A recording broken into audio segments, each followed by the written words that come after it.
Bienvenue dans les Chroniques d'une Lady, le podcast des romans classiques du 19e siècle, chapitre par chapitre. J'espère que vous allez bien. En ce moment, je sais qu'il fait très froid. Du coup, je vous propose de bien vous installer confortablement avec un thé, un chocolat chaud et un petit plaid. En tout cas, moi, c'est ce que j'ai fait et j'ai mon thé qui m'accompagne. C'est parti pour le rappel des chapitres précédents. Dans le chapitre 16, Marianne nourrit son chagrin chaque jour par des balades insolitaires dans les endroits où elle se promenait avec Willoughby. Elle lisait et jouait les musiques préférées de son amoureux. Chaque pensée va pour son amour, pour ce cher Willoughby. Mais lors d'une promenade avec sa sœur aînée, Elinor, elle vire de loin un cavalier avec son domestique. Marianne, croyant fermement qu'il s'agit de son amoureux, court à son encontre. Arrivant à sa portée, les jeunes demoiselles rencontrent notre cher Édouard Ferrare. Dans le chapitre 17, Madame Dashwood n'est pas surprise de sa visite, car elle l'avait invité à venir. Elle était plutôt surprise du temps qu'il a mis pour venir. Édouard fut accueilli avec chaleur, joie et bonté. Cependant, il resta plutôt réservé et l'air grave, comme s'il cachait un sombre secret. Raison et sentiments, chapitre 18. Elinor vit avec une grande inquiétude l'abattement de son ami. Sa visite ne put lui procurer une satisfaction complète, puisque lui-même paraissait ne pas en éprouver. Il était évident qu'il avait une peine secrète au fond de l'âme. Elle espérait qu'il conservait pour elle une tendre affection, mais cela lui paraissait incertain du fait de son extrême réserve et que ses manières le contredisaient. Le jour suivant, il les rejoignit au déjeuner. Avant que les deux autres dames fussent descendues, Marianne, persuadée que plus il était silencieux, plus il désirait être seul avec Elinor, les quitta sous quelque prétexte. Mais à peine fut-elle arrivée à la moitié de l'escalier, elle entendit ouvrir la porte derrière elle. Curieuse, elle se retourna et elle vit Édouard prêt à sortir de la maison. Elle ne put retenir un cri de surprise. « Oh mon Dieu, où allez-vous donc ? » « Comme vous n'êtes pas encore assemblés pour le déjeuner, je vais voir mes chevaux au village et je reviendrai bientôt. » Marianne leva les yeux au ciel et rentra près d'Elinor. Elinor était debout devant la fenêtre et on pouvait y apercevoir quelques larmes dans ses yeux. Édouard revint plein d'une admiration renouvelée pour les lieux, pour les environs. Dans sa course au village, il avait vu plusieurs parties de la vallée à leur avantage.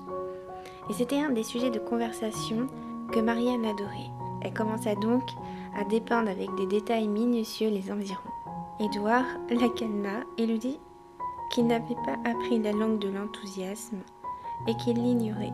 Cependant, ces environs répondent exactement à toutes mes idées d'un beau site parce qu'il unit l'agréable à l'utile et j'ose dire aussi qu'il est très pittoresque puisque vous l'admirez. Elinor dit « J'ai peur que pour éviter un genre d'affection, Édouard ne tombe dans un autre. Il donne dans l'excès contraire et affecte plus d'indifférence pour ces objets qu'il en a réellement. Je n'ai, je vous assure, nulle prétention à l'indifférence pour les vraies beautés de la nature. Je les aime et je les admire.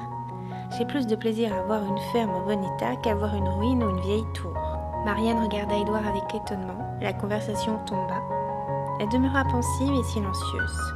À ce moment-là, Édouard se servit d'un thé, passa sa main devant Marianne. Elle ne put s'empêcher de remarquer à son doigt un anneau avec une natte de cheveux.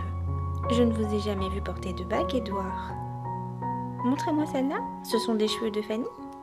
Marianne, comme à son ordinaire, avait parlé sans réfléchir. Mais quand elle vit combien elle avait fait de peine à Édouard, elle fut plus fâchée que lui-même de son étourderie. Il rougit, jeta un regard rapide sur Elinor et dit enfin « Oui, ce sont des cheveux de ma sœur. » Elinor avait rencontré son regard.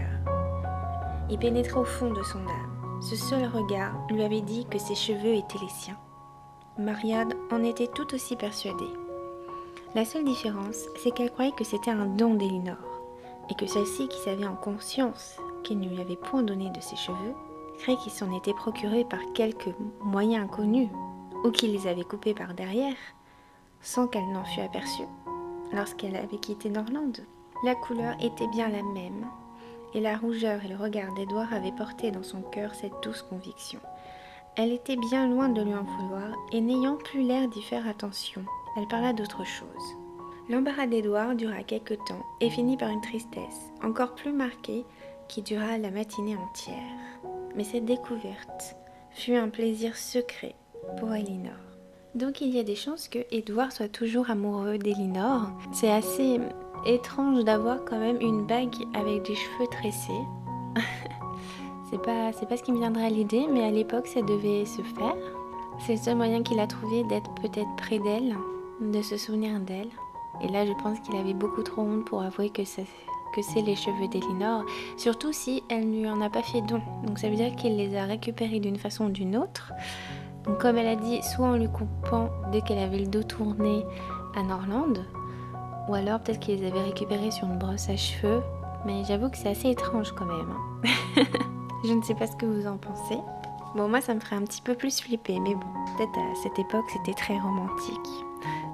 Avant le milieu du jour, ils ont eu donc la visite de Sir John et de Madame Jennings. Dès qu'elle a appris qu'un nouvel gentilhomme était à la chaumière, elle devait à tout prix savoir qui c'était. Ça, de toute façon, c'est notre commère de première. Elle est au courant de tout. Et donc Sir John ne fut pas long à découvrir que le nom d'Edward Ferrars commençait par un F et il se souvenait que Margaret avait dit que l'amoureux d'Elinor commençait par un F. Donc il a fait de suite le rapprochement. Ils n'ont pas trop taquiné Elinor du fait qu'Edward, qui connaît aussi peu, les avait retenus. Et il devait être aussi très taciturne, très réservé et plus sur la défensive. Mais il y avait quand même des coups d'œil significatifs et des sourires malins pour Elinor. Sir John avait l'habitude de, dès qu'il venait chez les Dashwood, il les invitait toujours à prendre le thé au parc dans la soirée ou à dîner le lendemain. Mais comme là, il y avait la présence d'Edward Ferrars, il les invitait pour le soir et pour le lendemain. « Venez tous prendre le thé avec nous ce soir, dit-il. Nous sommes tout à fait seuls, mais demain nous avons beaucoup de monde et il vous faut absolument venir dîner au parc car nous serons très nombreux. » Madame Jennings commençait à dire « On dansera peut-être dans la soirée et cela doit tenter Mademoiselle Marianne. »« Danser » s'écria-t-elle. « Impossible. Qui peut penser à danser ?» Sir John répond « Je voudrais de toute mon âme que Willoughby fût encore avec nous. » « Qui est donc ce Willoughby ?» demanda-t-il à voix basse à Elinor, près de qui il était assis. Elinor répond à Edward en quelques mots qui il était. Mais la contenance et la physionomie de Marianne parlaient plus clairement. Elle avait beaucoup rougi et avait l'air très triste en repensant à lui. Et c'est là qu'il dit à Marianne, pour la taquiner, « J'ai deviné que M. Willoughby chasse. » Elle fut surprise et confuse. Cependant, elle ne put s'empêcher de rire. « Oh Edward, comment pouvez-vous? Mais le temps viendra, j'espère. Je suis sûre que vous l'aimerez. »« Je n'en doute pas, » répondit-il avec amitié. Nous en apprenons un peu plus sur les sentiments d'Edward. Marianne et Elinor sont persuadées que la bague en cheveux les cheveux appartiennent à Elinor. S'il a ça autour du doigt, c'est sûrement parce qu'il pense énormément à elle. C'est le seul moyen qu'il a pour penser à elle, être auprès d'elle, malgré la distance. Il a toujours cet air de tristesse au fond de lui, comme s'il cachait un lourd secret. Est-ce qu'il va enfin dévoiler ses sentiments à Elinor? Et là, il avait l'occasion de pouvoir lui parler et de passer un peu de temps avec elle. Et au final, il s'est plus enfui. Donc, je pense qu'il a très peur de lui avouer ses sentiments. On verra par la suite. En tout cas, il a appris que Marianne avait bien un amoureux qui s'appelait Willoughby et qu'il est parti. Et que du coup, il avait quand même hâte de le rencontrer. Raison et sentiments, chapitre 19. Edward passa une semaine à la chaumière. Madame Dashwood lui demanda de rester le plus longtemps possible. Mais il prit la résolution de quitter ses amis au moment où il sentait le plus de bonheur de les revoir. Son humeur dans les derniers jours, quoique toujours inégale, était beaucoup plus agréable. Il paraissait chaque jour plus content de l'habitation et des environs. Il ne parlait jamais de son départ qu'avec un soupir. Il avouait que rien ne l'appelait ailleurs, qu'il était même incertain de l'endroit où il irait en les quittant, mais cependant, il voulait partir. Jamais semaine de sa vie ne lui avait paru plus courte, jamais il n'avait été plus complètement heureux, répétait-il. Ses paroles, ses regards, des attentions légères rassuraient Elinor sur ses sentiments. Mais Elinor ne comprit pas. Pourquoi cette envie de partir? Aucun plaisir ne l'attendait à Norland. Il détestait Londres, mais il voulait aller à Norland ou à Londres. Il appréciait pourtant leur bonté, leur amitié au-delà de tout. Son plus grand bonheur était d'en jouir et cependant, il voulait les quitter à la fin de la semaine, malgré elle et malgré lui, et sans avoir rien à faire qui fût un obstacle à leur désir mutuel. Elle ne comprenait vraiment pas. Et donc, Elinor mit ça sur le compte de Madame Ferrare, sa mère. Sa réserve, sa froideur, ses inégalités d'humeur, son départ, tout fut mis sur le compte de sa mère. Elle en estima davantage son amie de ne pas lui résister ouvertement, mais plutôt d'attendre en silence le moment où il serait maître de déclarer ses sentiments et ses attentions. Elle pensait que de toute manière, il aurait l'appui de son frère et de sa belle-sœur, car elle n'oserait pas faire autrement que son mari. Donc Fanny, je ne sais pas si elle serait d'accord avec son frère et son mari, surtout parce que si vous vous rappelez au tout début, elle le mène par le bout du nez, son mari. Même si il serait en train d'épouser sa sœur, je ne suis pas sûre qu'il serait autant d'accord avec son beau-frère, mais plus avec sa femme, je pense. Enfin bon, on verra ça par la suite. Elle pensait que Madame Ferrare avait l'air de s'y opposer, c'était moins par rapport à elle que pour tenir son fils dans sa dépendance, tant elle en avait le droit. Elinor chercha et trouva la consolation de son départ dans le souvenir de chaque preuve de son affection, de chaque regard pendant cette semaine si vite écoulée, et surtout de cet anneau qui portait au doigt et qui, plus que le reste, l'assurait de sa constance. Il était l'image vivante de la tristesse et des regards. À peine pouvait-il retenir ses larmes et cacher combien son cœur était oppressé lors de son départ. Madame Dashwood essayait de remonter un peu son futur gendre. Elle est toujours persuadée que c'est son futur gendre, ça ne changera pas. Hein. Vous êtes mélancolique, mon cher Édouard. Il est toujours triste de se séparer de ses amis, mais il n'y a d'ailleurs nulle circonstance affligeante. Vous pouvez revenir quand vous le voudrez, et nous désirons tous que ce soit bientôt, n'est-ce pas, Elinor? Allez, petit pic, ma fille. Vas-y, c'est le moment de répondre. Votre mère vous gêne peut-être dans ce moment, mais enfin, celui de votre indépendance viendra bientôt. Madame Ferrare assurera votre bonheur, c'est son devoir, et sans doute sa volonté. Je ne suis pas née pour le bonheur, dit-il en secouant la tête tristement. Donc là, elle fait allusion à sa mère qui l'a sous son aile, qui l'oblige à faire ce qu'elle veut, et que bientôt il pourra jouir de son indépendance. Elle pense comme toute mère, elle souhaite le bonheur de ses enfants. Malgré les choix qu'elle peut faire pour lui et qu'elle pense qu'elles sont tout à fait bons et honorables, elle recherche quand même, comme toute mère, le bonheur de ses enfants, même si c'est pas en accord avec ses choix. C'était le moment du départ, sa tristesse augmenta la peine que chacun en ressentait et laissa surtout une forte impression dans l'âme d'Elinor, mais elle était déterminée à la surmonter. Elle employa toutes les forces pour cacher qu'elle souffrait et elle n'adopta pas la méthode de Marianne, donc qui est le silence, la solitude et l'oisiveté, avec les promenades toutes seules en pleurant. Dès qu'Edward fut parti, Elinor se mit à son dessin, employa utilement agréablement la journée sans chercher à parler de lui et sans éviter d'en parler, prenant intérêt à tout ce qui se disait. Et sa peine ne s'augmentait pas, inutilement. Et sa mère et ses sœurs n'eurent aucune inquiétude sur son compte. Elle se séparait pas de sa famille, elle ne quittait pas pour se promener seule sans passer des nuits blanches. Elle trouvait encore le temps de penser à Edward avec tendresse, pitié, confiance et parfois doute. Elle pouvait commander ses actions, son maintien, mais non ses pensées. Son imaginaire était très actif en ce moment. Elle pensait au passé, au futur. Marianne ne comprenait pas sa sœur. Elle pouvait à peine lui pardonner le calme avec lequel elle supportait l'absence d'Edward. Elle trouvait même qu'elle était incapable d'éprouver une forte passion pour qui que ce soit. Mais elle aurait été bien étonnée de savoir dans quel état était en fait Elinor.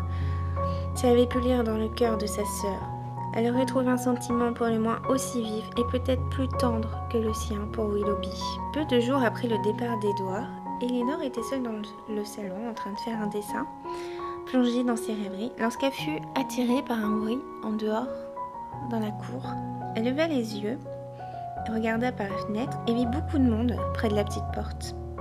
C'était Sir John, sa femme, sa belle-mère, et avec eux un gentilhomme et une dame qu'elle ne connaissait point. Elle s'assit près de la fenêtre et les observa. Sir John l'aperçut. Il laissa les autres frapper à la porte et lui traversa la pelouse pour lui parler par la fenêtre. « Je vous amène des visiteurs qui vous feront plaisir, j'en suis sûre.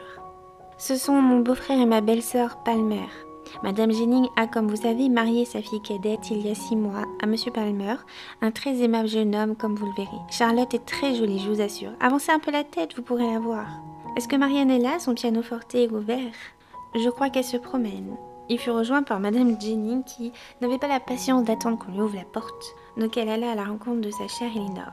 « Bonjour ma chère enfant, comment vous portez-vous? Un peu triste je présume, c'est tout simple. » Mais nous voici pour vous distraire. Je vous amène ma fille cadette et mon gendre Palmer.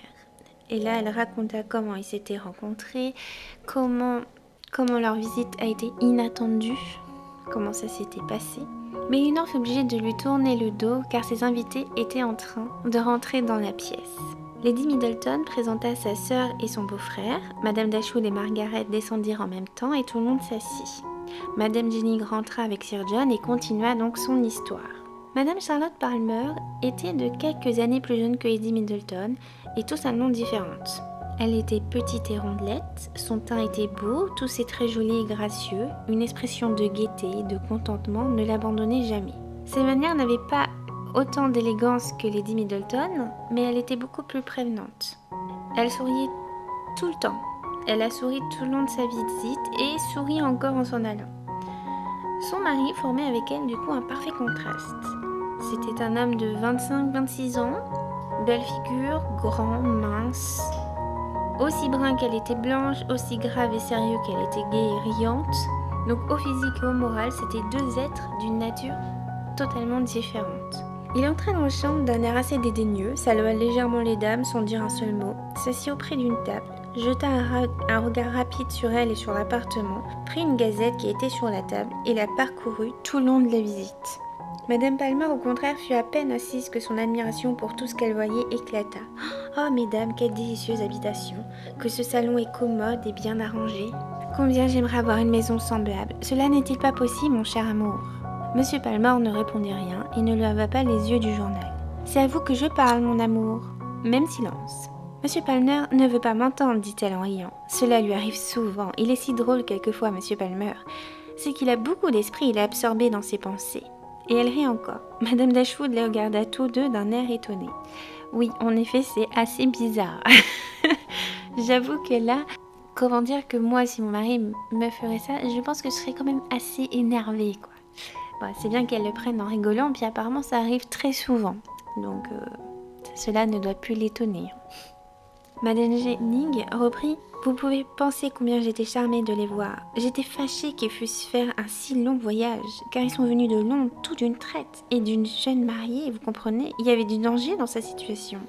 Madame Palmer rit, baissa les yeux, dit que ce qui faisait plaisir n'était jamais dangereux. Sa mère reprit, mais une première grossesse, vous comprenez? Elle doit, je pense, accoucher en février. Et là, Sir John les interrompit. Je vois venir la belle Marianne. Je vous conseille de cesser votre lecture, Palmer, si vous voulez connaître une des plus belles personnes que vous ayez jamais vues. Monsieur Palmer se leva, la regarda pendant quelques minutes, puis se rassit et reprit sa gazette, comme si de rien n'était en fait. Bientôt après, Lady Middleton donna le signal du départ. Alors Monsieur Palmer se leva d'un air important, posa le journal, étendit les bras en bâillant et regarda avec distraction autour de lui. « Avez-vous dormi, mon amour ?» lui dit sa femme en haut. « On dirait que vous vous réveillez. » Il ne fit aucune réponse. Il observa judicieusement et dit que c'était trop bas et que le plafond était voûté. Ce furent les seuls mots qu'il prononça de toute la visite. Sir John, comme à son habitude, les pressa de passer toute la journée du lendemain au parc. Madame Dashwood refusa donc pour elle et laissa ses filles maîtresses de faire ce qui leur faisait plaisir. Et les filles, en fait, n'avaient pas plus de curiosité que ça que d'entendre encore les histoires de Madame Jennings, de voir rire Madame Palmer à tout et de voir bâiller son mari.